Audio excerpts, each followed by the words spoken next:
আপনি কি কখনো ভেবে দেখেছেন কেন প্রতিটি মন্দিরে প্রবেশের সময় ঘন্টা বাজানো হয়?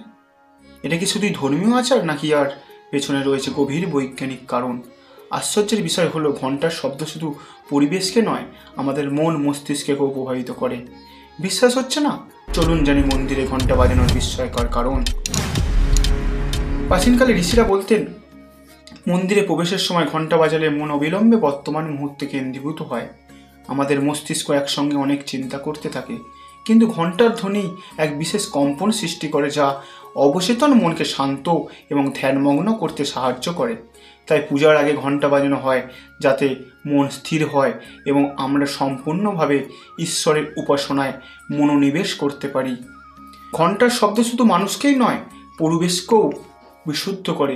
বৈজ্ঞানিকভাবে প্রমাণিত, ঘন্টার নির্দিষ্ট কম্পন ধারার শব্দ নেতিবাচক শক্তিকে দূর করে এবং চারপাশে ইতিবাচক শক্তির সৃষ্টি করে।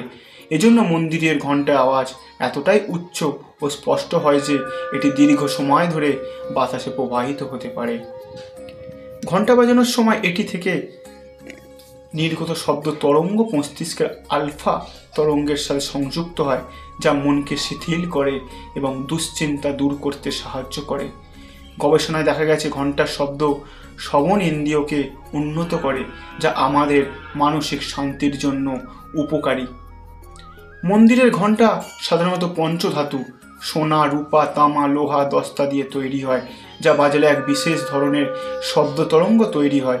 এই শব্দ শুধু পরিবেশকে শুদ্ধ করে না, শরীরের 7টি চক্রকে সক্রিয় করে তোলে, যা শারীরিক ও মানসিক ভারসাম্য বজায় রাখতে সাহায্য করে। তাহলে মন্দিরে ঘন্টা বাজানোর কি শুধুই আচার, নাকি এর গভীরে লুকিয়ে আছে বৈজ্ঞানিক ও আধ্যাত্মিক শক্তি? আপনার মতামত কি? ভিডিওটা ভালো লাগলে অবশ্যই সাবস্ক্রাইব, লাইক ও কমেন্ট করবেন।